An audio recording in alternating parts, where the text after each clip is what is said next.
much for being here. My name is Stephanie Ortiz-Garcia. I am one of the assistant directors in our Office of Undergraduate Admission. My pronouns are she, her, hers, and I'm really excited to be here with you all to chat a little bit about how private schools and universities consider extracurricular activities. So I am affiliated with the University of San Francisco, but this can be kind of applicable to most private colleges in the United States and some public colleges as well, even though I'm not too privy in terms of what that process looks like. But for private schools, all pretty similar in the way that we all kind of look at extracurricular. So it can be applicable to schools even beyond USF.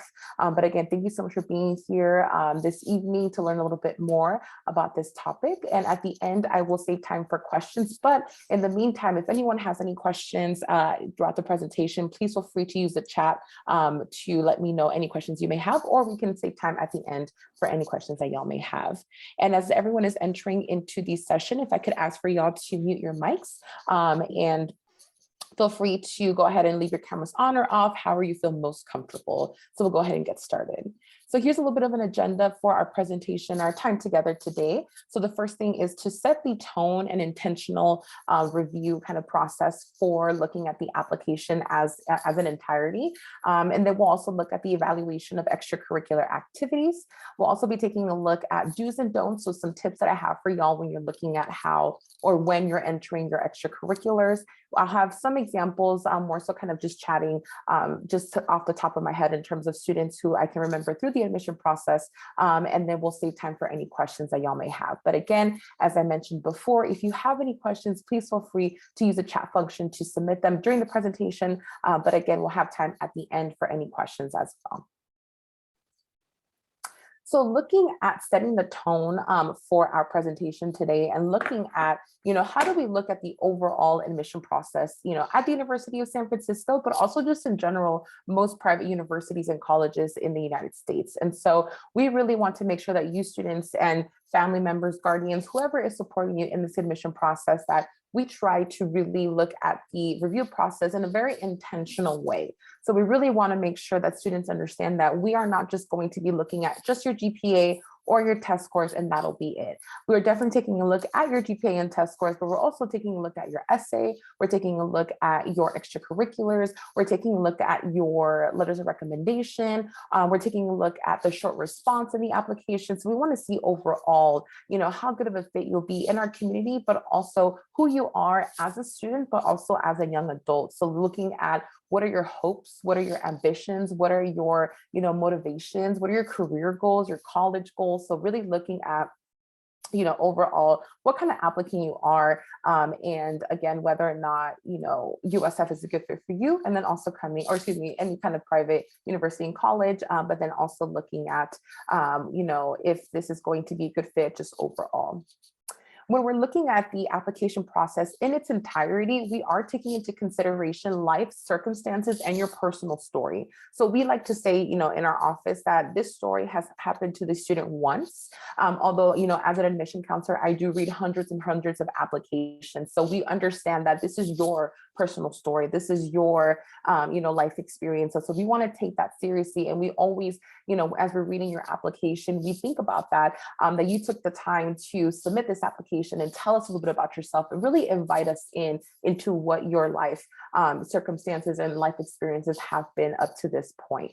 And so when we're looking at that, we'll take into consideration school size. So sometimes some schools, more so private schools or schools where you have a little bit more one-on-one opportunities with counselors, with teachers, we'll take that to consideration versus a student who may have a school where it's public school or maybe just a bigger school, maybe don't have as much opportunity to connect with teachers or counselors on campus. And so we'll take that to consideration in terms of your application and experience.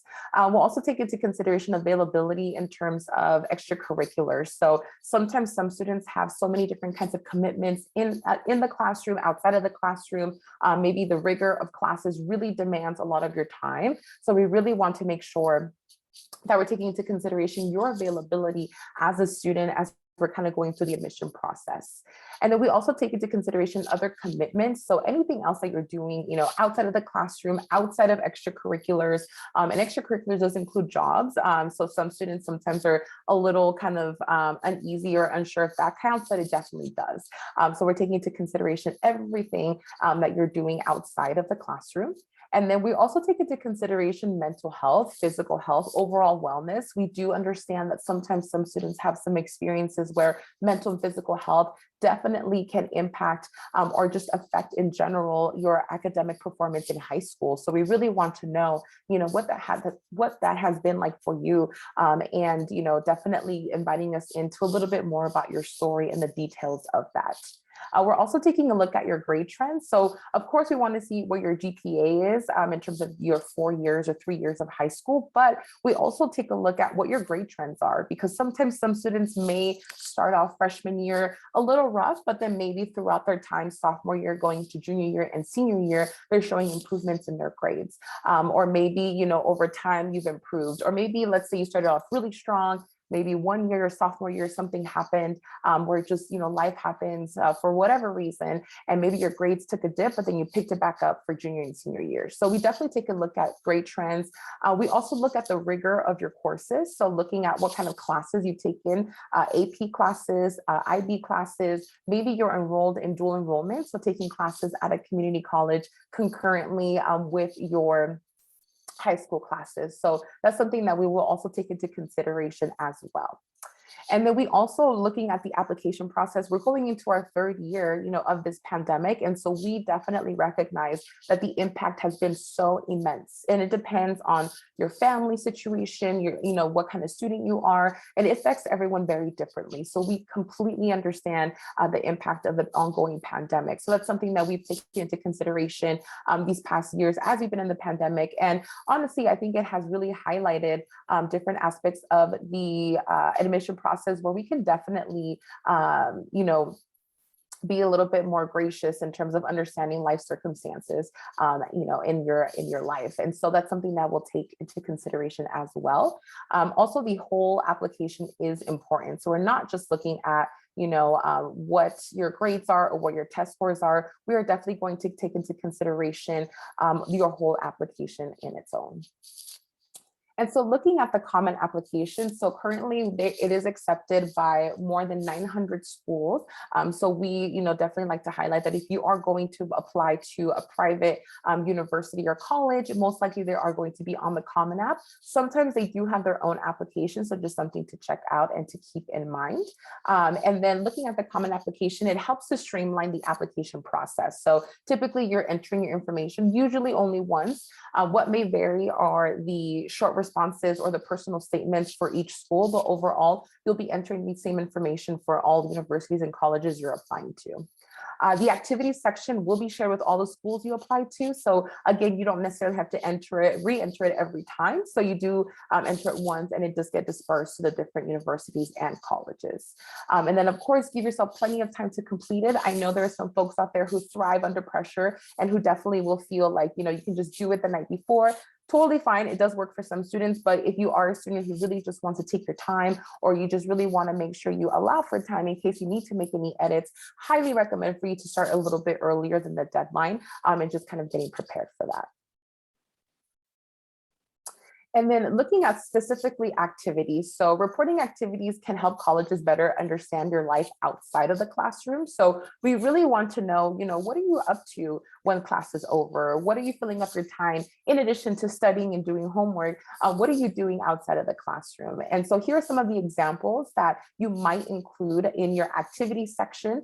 So we do have arts or music, we have clubs, community engagement. So whether that's volunteering, community service, we also have family responsibilities. And this is one that I really like to highlight because sometimes some students are unsure if family responsibilities do count as an extracurricular, and they definitely do. So if you are a caretaker, if you watch your siblings after school, or if you need to help watch your grandparents, or maybe you help your parents in some way, that is definitely an extracurricular. So making sure you are keeping track of that and that you're able to include that in your list.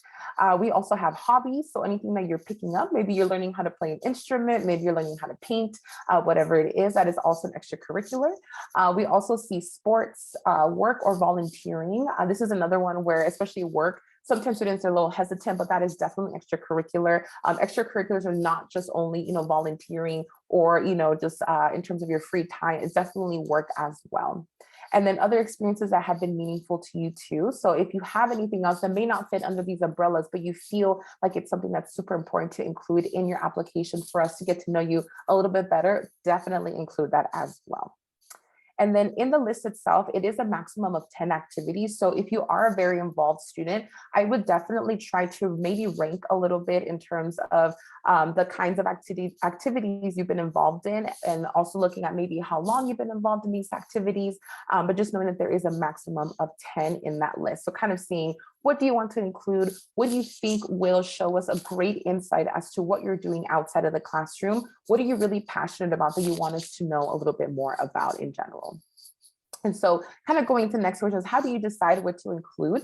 So kind of like I mentioned before, looking at the really meaningful activities that you've been a part of. So maybe you've been, for example, been a part of Key Club, for the four years of high school, and maybe towards your senior year, junior year, you became part of the executive board. So definitely making sure to include that. There are some activities where maybe you just started that year prior, but you're already so passionate about it. Definitely include that as well. So just kind of deciding, what do you think, would show us and showcase kind of your passions, your interests in a way that you want us to consider, and also looking at the activities that maybe you've done a little bit longer. So definitely looking at maybe the ones that you've been committed to for a few years, if you wanted to include that, or if you're running out of space, that could be something else that can kind of help you navigate what kind of activities you would like to include in the application itself. And then in the application in the Common App, it will ask you how many hours per week, weeks per year that you have been involved in this activity. And it is okay to estimate. So you don't have to include the exact start date and start and end date, or maybe the start date and how many hours. You can definitely estimate, you can round up. It is okay. So you don't have to necessarily be so meticulous or so specific to exactly the time, but just kind of give us a rough estimate as to how long you've been doing this and how many times per week you're doing this as well. So we definitely want to see, I'll go into it in my next slide about quality versus quantity. So I'll go into a little bit more depth about that in that next slide. But these are kind of some of the activities that we see most common. But again, if there's something that is outside of this list but can fit under the umbrella of extracurriculars, you can definitely include that as well. And then here are some do's and don'ts that I kind of put together for you in terms of looking at when you are applying to universities and what to include in the activities section. So here are some of the do's to start off with, so first, include all of your commitments outside of the classroom. So making sure that anything and everything you can think of that has been taking place outside of the classroom, making sure to include that. Again, keeping in mind that the list, the limit that it has is going to be 10 activities, but again, sometimes students will include everything and it'll fit perfectly. So making sure you're including that. And then again, if you are a very involved student and you feel like 10 isn't going to be enough, you can definitely kind of rank and see which ones you would like to include. And I also encourage you, if you wanted to submit a resume, is that would give a better kind of overall overview of what you've been involved in outside of the classroom, then I highly recommend for you to definitely submit that to the universities and colleges. Not all universities and colleges will take a resume, but most of them will. So they'll add it to your application. So we can take a look at it and see if we can get a better insight overall in terms of your involvement outside of the classroom and after school. The second point is to include a detailed explanation of the activity in the description section. So we see this kind of often where students will just include the title of what they're doing and then that'll be it. Or it'll be a very brief kind of description that says, I filed papers and did computer work. So very, very simple. So it doesn't really show us too much about what you did, maybe the growth that you had, any kind of things that you learned while, volunteering there or being involved in whatever you've been involved in. So making sure that you are including a detailed explanation. There is going to be a limitation in terms of how much you can say. So trying to keep it short, but detailed as well. So giving us as much information as possible. So when we go to see, that you've been involved in Key Club for 4 years, we'll see that maybe you've held a leadership role, or maybe that, you've learned the meaning of being involved in your community. And that's what really has motivated you to continue in the Key Club. So making sure you're including that in your description as well. And then looking at highlighting leadership roles in your activities. So if we're looking at the different things that you've been accomplishing, but if you've held different positions, let's say you are part of a culturally focused club in your high school or maybe your community, and your senior year you became president, making sure you are highlighting that within that description as well. We'd love to see any kind of leadership opportunities that our students are taking. So making sure that you are including that in the section itself, or even within the title, including your position that you've served if you have had those leadership experiences. And then here are some don'ts in terms of looking at when you are going to be filling out the section for your activities. So don't keep activities off your list because you think a university/college won't take it into consideration of admission. We are always looking to see how can we get to know you a lot better as a student, but also as a young adult. And that means that, we like to see what you're interested in, what you're passionate about. What are you spending your time on, outside of the classroom? So I wouldn't worry too much, if the university or college will count it, I would definitely include it, especially if it's something that's very important to you and that you're very passionate about. Don't only add filler activities to have a longer list. So making sure that you are looking at what you're involved in, and it's not about necessarily quantity. It's definitely looking at what you've been involved in personally and specifically to you as a student. We never compare you with other students in the admission process. So we're not looking at, this student has this many, but this student has this many. So we never will do that in the application process. So making sure that you are looking at what you're involved in and only adding things that you feel passionate about and that you have been involved in throughout your time in high school. And then also, last but not least, don't stress if your list is shorter. We definitely look at quality versus quantity. So we want to make sure that we reassure you that there are so many reasons why students may not be as involved as they would like to be. A big reason these past 3 years has been the pandemic. It has limited the opportunities for students to be involved. So I think that's something that's very important that that we take into consideration, is making sure that, again, if your list is shorter, that is okay. We definitely understand that not all students have the capacity, the time, motivation, dedication sometimes to really add so many things onto your list. So again, it's about quality versus quantity. So again, making sure in the activity section, when you are filling it out, that you are filling it out with the most information that you can in terms of a detailed description, so we get a better sense of what you've been doing outside of the classroom. I know that was a little quick, but if anyone has any questions, any comments, please feel free to use the chat function. But again, as a reminder, we'll save some time at the end for any questions that you may have. So looking at kind of the final tips, and looking at the activity section, making sure that you're adding all activities outside of the classroom and with detailed descriptions. So again, anything that you're a part of, whether it's a job, whether it's volunteering, whether it's an internship, whether it's helping with your family business, taking care of a sibling, of a parent, of a grandparent, whatever it is, making sure you're adding it to the list. And again, if you feel like the activities list is not sufficient enough for you to really show us what you've been involved in, how impactful it has been for you, you're more than welcome to submit a resume as well. And again, most private colleges and universities, and looking at USF specifically, we will definitely take a look at your resume and then see, what you've been involved in, how that has been impacted or has impacted you in your high school experience. For the next point is, don't add activities just to make your list longer. Again, we understand that there's so many different reasons why you may not have been as involved as you wanted to, or maybe you just feel like this is exactly what you wanted to do and spend your time on.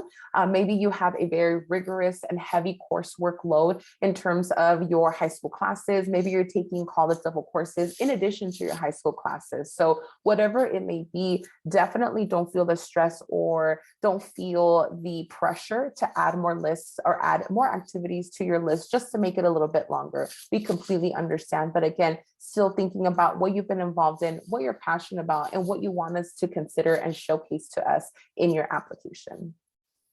Also, colleges and universities want to know more about your life outside of the classroom. So again, really understanding who you are as a student academically, through your high school classes, through your GPA, things like that. But then also we want to see what you're doing outside of the classroom. We want to see what you're passionate about. We want to see what you hope to potentially pursue in higher education or maybe in your future career, and seeing that link there between your activities and your goals and your passions and your ambitions. So again, making sure that you know that we just want to know more about you. It's not something that we're looking at necessarily to say, this student has a longer list and this student has this many, this student has done this. We are definitely looking at you specifically as a complete student, as a unique student. So we never want to make you feel like you're going to be compared with any other students in the admission process. We just want to know more about your outside life, outside of the classroom. And then my final tip is quantity versus quality. And I think this is going to be one of the most important tips, because I think, as we look at the college admissions process, we definitely see it as it can be competitive, it can be stressful. Even without the pandemic, it can be a stressful process. And so we want to make sure that you feel reassured as you're embarking in the process that we definitely want to see what you're passionate about and what you've been interested in, not necessarily how many activities you have. I think for some students, sometimes it's just, you can only add 1 or 2, and that is okay. Just making sure you are adding a detailed description as to what you did, maybe what you learned, if you held any leadership roles. So making sure you give us a little bit more information about what that time what that time was like for you in terms of being involved. But again, understanding and being reassured that there's no pressure to have a whole complete list or having all 10 spots filled. It is what is specific to you as an applicant and what you have had time for, what you've had interest in. So making sure that you feel rest assured that, again, we're looking at the whole application. And looking at the application itself, again, we take into consideration every aspect of it. So we'll take into consideration your grades, as well as your extracurriculars, your personal statement, your letters of recommendation. So we really try to approach the application process in a very intentional way to understand and to celebrate you as a student and celebrate your lived experiences, because they are unique to you. So again, we don't have expectations of necessarily what we hope to see in terms of your activities, but we just really want to honor your lived experiences and what you decide to share with us as a university. So I wanted to open it up for any questions that anyone has, anything that y'all were wondering about that maybe I didn't get a chance to cover, something that you need a little bit more clarification on. Feel free to use the chat function, or you can also unmute if you wanted to speak out into the group. So any questions, anything that I can help with.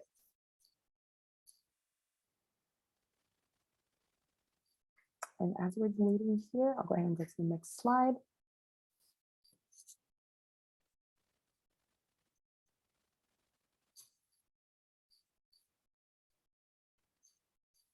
Questions, comments, feedback, thoughts, anything that I missed that you were hoping I would mention? I know it was a kind of quick presentation. Let's see here.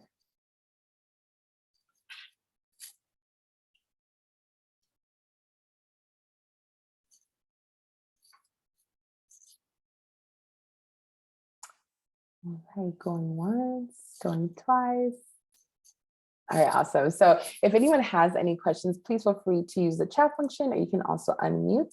And thank you so much, everyone, for being here. And before folks leave the meeting, I do have my contact information up on the screen. So if you are wanting to stay connected with me, I do work in our Office of Admission at USF. So if USF is a university that you may be considering to attend, or anything, you're just interested in getting some more information, please feel free to email me. My email is sortiz@usfca.edu. My phone number is 415-422-2471. So if you have any questions, please feel free to reach out to me directly.